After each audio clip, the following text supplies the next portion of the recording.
Assalamualaikum warahmatullahi wabarakatuh. Salamun alaman ida wal huda dan salamun ala daril mukminin untuk semua makhluk yang ada di kawasan ini. Dan video kali ini di Rumah Hantu episode 4 kali ini menceritakan kisah seseorang yang pernah menghuni di salah satu kosan yang sudah terkenal angker banget. Kalian penasaran seperti apa? Bagaimana ceritanya dan seperti apa tempat kosannya mungkin? Ini dia Rumah Hantu.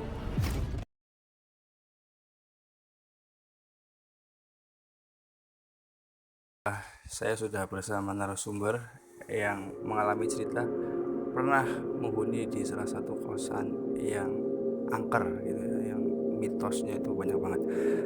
Ini sudah bersama dengan Mbak Lia ya, Mbak Lia. Eh, Mungkin Mbak Lia sebelum bercerita masalah kisah mistisnya di kosan horor itu ya, mungkin bisa diceritakan nggak buat teman-teman eh, tempat kosannya itu kayak apa sih dan di mana gitu Mbak? Kosannya itu di mana gitu? Pas waktu itu saya kan sendiri. Ya, maksudnya pas saya balik kampung Nama di kosan di area Rawabuaya. Ya, pas pojok apa ya? Dia tuh kosannya deket pohon pisang, terus sampingnya juga kali besar. Ya, saya ngekosnya juga paling pojok. Pas awal ceritanya gini mas, kan saya lagi beberes di kamar, di kos-kosan lah. Terus saya nyapu, saya tuh dengar suara rintihan, suara cewek. Rintihannya tuh nangis, dia tuh dekat banget suaranya. Teman saya bersama teman saya sih sebenarnya, tapi teman saya itu nggak denger kalau ada suara rintihan tersebut. Cuman saya diem doang, nggak agak ngomong sama teman aku lah. Kalau situasi maksudnya apa ya, di dalam kosan itu kan kayak tempat lingkaran mas. Saya nggak tahu itu bekas apa, cuman lantainya itu nggak rata loh mas. Di dalam kosan itu emang satu petak, cuman kamar mandi apa nggak barengan, maksudnya satu itulah ya.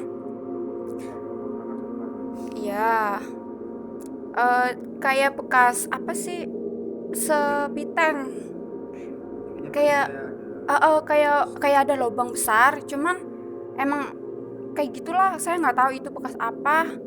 Terus eh mitos-mitosnya orang situ, kalau ngekos di situ emang nggak lama sampai berbulan-bulan, cuman paling lama 1 sampai 2 bulanan lah mas. Saya juga nggak paham kalau di situ banyak setan atau rumor-rumornya apa gimana, saya juga kurang paham. Cuman yang saya alamin kayak gitu, ada orang nangis. Nangisnya tuh bener-bener serem lah, kalau kata saya. Orang pertama saya denger sih.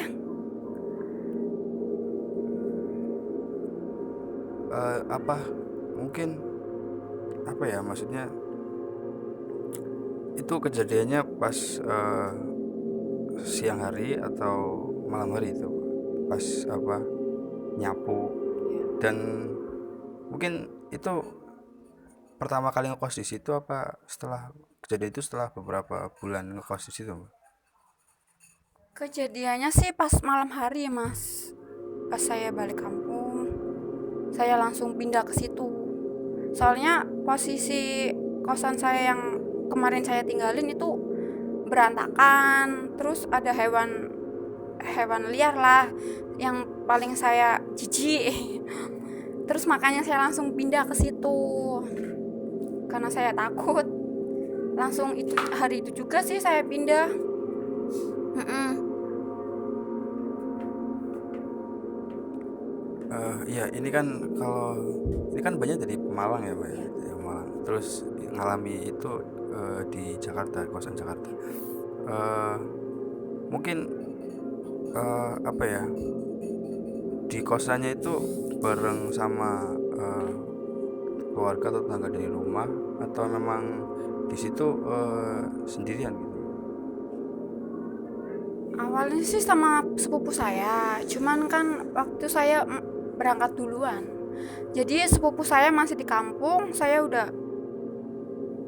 ke sana dulu.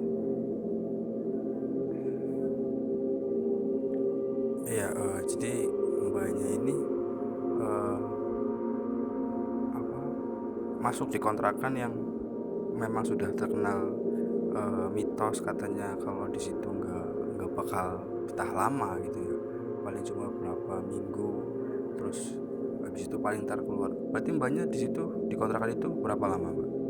Paling lama 1 bulan sih ngabisin itu, bulanan itu maksudnya 1 bulan doang.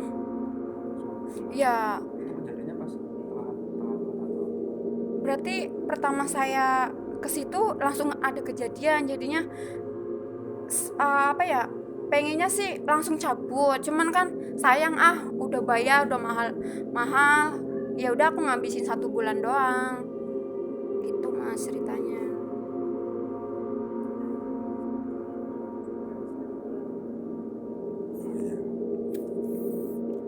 Iya, berarti mbaknya ngalamin itu pertama kali ya. Terus menjalani 1 bulan itu gimana, kan berarti kayak dari mbaknya kan udah ngalamin kayak gitu kan, pasti kan takut gitu ya, takut terus ya mungkin trauma, takut nanti kejadian lagi. Terus juga udah tahu juga kan ada kayak lingkaran yang di dalam kosan yang kayak aneh banget gitu.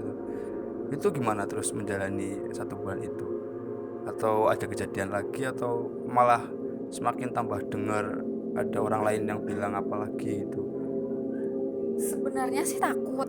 Pas sepupu aku udah balik dari kampung, saya suruh apa ya? Aku kan minta bantuan sama orang pintar ya mas. Ya dikasih air 1 botol aqua yang kecil lah, terus buat siramin sekitar ruangannya. Terus pas dia balik kampung, saya suruh minum airnya biar nggak digangguin lah sama makhluk-makhluk yang di situ. Terus ada mas kejadian pas dia sepupu saya kan kerja nih, saya masih di rumah. Terus saya habis dari kamar mandi tuh kayak kamar mandinya kamar mandi tutup pintunya, dia tuh bunyi maksudnya gebrek gitu loh mas. Ya saya kan jadinya tambah takut ya, jadi aku kalau sendiri sebenarnya takut banget. Berarti ngalamin lagi eh, kejadian pintu ya, pintu Iya, pintu kamar mandi kayak ada yang nutup gitu mungkin ya, kayak suaranya juga jelas banget, eh, nggak ada angin. itu kalau kayak saya pribadi sering sebenarnya ngalamin kayak suara pintu tiba-tiba, kayak suara pintu nutup atau mungkin suara pintu kayak buka. Itu sering banget, dan mungkin kayaknya juga itu familiar banget sih, kayak mungkin teman-teman juga mungkin kayaknya pernah ngalamin lah, tiba-tiba dengar kayak pintu itu buka tapi kita nggak di situ. Contoh misal kayak pintu kamar mandi, ya kita dengarnya lagi di kamar gitu, jadi nggak ngelihat langsung. Dan kalau kita lihat pun ya itu sebenarnya pintu baik-baik aja gitu, karena itu memang eh, apa ya,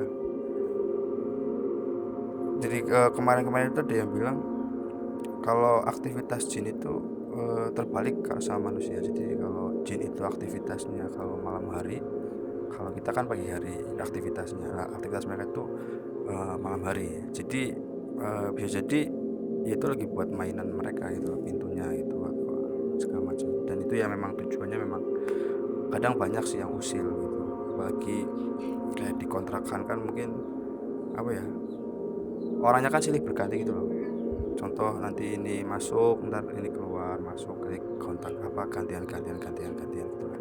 Dan mungkin kan dari apa, penghuninya kan juga mungkin yang bangsa hoib itu kan mungkin juga apa ya, kadang suka sama si ini tapi nanti nggak suka sama yang ini gitu. Jadi kadang bangsa jin juga sama kayak manusia, kadang suka sama si ini tapi nggak suka sama si ini gitu. atau kadang juga kayak ini anak nggak sopan banget sih gitu. Gangguin misalnya gitu.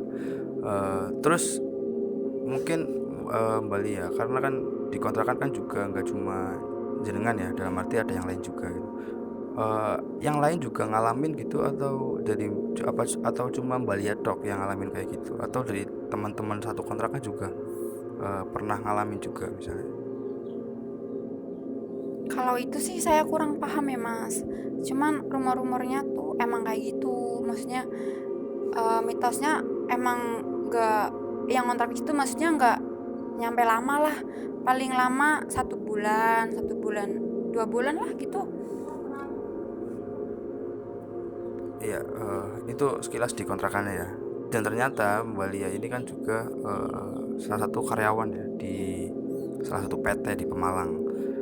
Eh, Kalau setahu saya kebanyakan pabrik-pabrik itu pasti pasti menyimpan nilai mistis juga gitu. Apalagi ruangan besar yang hanya ditempati hanya di jam-jam tertentu, dan bakal jadi sepi banget ketika hari-hari tertentu juga.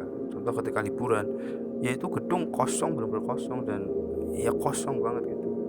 Sedangkan para jin juga kadang suka banget sama tempat-tempat yang kosong, apalagi kayak gedung-gedung. Dari pengalaman penelusuran tim Al Project itu, kebanyakan mistis paling kental itu di tempat-tempat yang kayak gedung terus itu kosong, apalagi udah terbengkelai gitu. Mungkin dari tempat kerjanya Mbak Lia ya, yang di PT itu, yang sekarang, kita nggak usah sebut mereknya ya, sudah sebut PT apa nggak usah disebut, tapi yang jelas ini, Mbak Lia ini karyawan di salah satu PT di Pemalang. Mungkin ada nggak dari cerita mistisnya selama Mbak Lia di PT itu, atau mungkin kalau Mbak Lia nggak ngalamin tapi dari teman-teman Mbak Lia yang ngalamin gitu. Kalau saya pribadi sih saya nggak pernah ngerasain hal-hal yang aneh sama kerjaan yang sekarang ya mas. Cuman teman saya pas waktu itu lembur, terus dia tuh didengerin suara suara ya pas kayak rintian gitu, sama sih kayak saya, orang nangis. Cuman dia dengernya tuh terlalu apa ya, deket banget. Katanya kan kalau suaranya deket itunya jauh ya. Kurang paham juga sih. Terus di toilet kerjaan saya juga sering apa ya, bau kopi, bau apa ya, bakaran-bakaran singkong gitu loh mas. Kadang kayak gitu.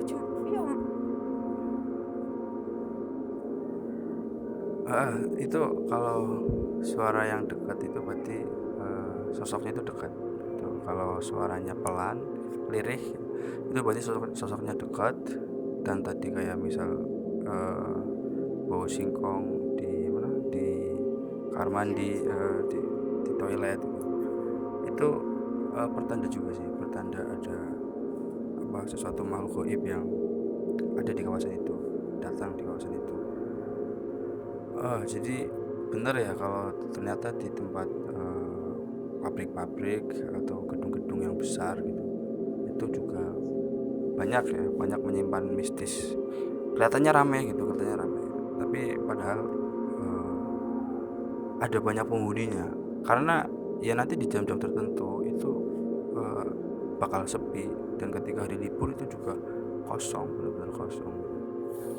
Eh, Mungkin Mbak Lia, terakhir gitu ya, eh, dari kejadian-kejadian seperti itu dari Mbak Lia sendiri gitu loh, itu apakah trauma, nggak pengen lagi lihat-lihatnya kayak gitu, nggak pengen lagi denger lah, kayak udah trauma banget, atau malah kejadian yang seperti itu malah kayak bikin Mbak Lia itu malah penasaran, saya malah pengen eh, melihat langsung sih kayak apa, atau mungkin pengen buka mata, apa itu, mata batin atau apa, biar bisa ngelihat, eh, terus malah pengen ke tempat-tempat yang angker gitu loh, atau malah kayak udahlah trauma gitu Pak. sebenarnya sih penasaran ya mas, pengen, takut juga sih, takut sama penasaran lah. Intinya juga aku pengen ngeliat lah, pengen ngerti, pengen tahu wujud aslinya tuh kayak apa gitu. cuman didengerin suara doang juga takut sih. Takut, cuman penasaran aja gitu. Ya teman-teman, itu cerita dari Mbak Lia yang pernah ngekos di Jakarta. Dan ya Jakarta juga menyimpan banyak mistis sih di Jakarta. Eh, Terus juga tadi karena mbaknya ini masih kerja juga di Pemalang di salah satu PT, itu juga masih mengalami juga hal-hal mistis di tempat kerjaan gitu. Jadi mungkin buat kalian yang sama juga mengalami kayak Mbak Lia, pernah ngekos di kosan yang serem dan mungkin punya cerita beda sama Mbak Lia, mungkin bisa tulis di kolom komentar. Nanti kita bisa berbagi cerita di rumah hantu gitu ya. Dan mungkin Mbak Lia ada yang mau disampaikan lagi atau mungkin cukup ya. Jadi itu tadi dari kisah Mbak Lia, apa ya, memaksakan diri 1 bulan untuk berada di kosan yang penuh mistis. Dan Mbak Lia sendiri ngalamin pertama kali di kosan itu, ceritanya Mbak Lia tadi ya. Dan sampai sekarang masih ngalami juga di tempat kerjaan yang di Pemalang ini. Semoga cerita dari Mbak Lia ini bisa buat kehati-hatian kalian dan tetap tetap berani, tidak takut sama hal seperti itu, karena terbukti sampai sekarang Mbak Lia juga masih sehat-sehat aja, nggak ada yang gangguin juga. Walaupun pas di Jakarta ada gangguan seperti itu, ketika pulang kamu pun sampai hari ini no problem, nggak ada masalah, nggak ada apa, nggak perlu ke dukun juga ya untuk minta bantuan, nggak perlu ke siapa minta bantuan. Sampai hari ini Walia masih sehat-sehat aja. Jadi bagi kalian yang mungkin punya pengalaman, pernah ngalamin sama kayak Mbak Lia, nggak usah takut, nggak usah panik, karena terbukti Mbak Lia sampai hari ini masih baik-baik aja gitu ya teman-teman. Semoga ini bisa menghibur buat kalian, menemani malam-malam kalian. Dari saya Al Project, cukup sekian. Salam Al Project.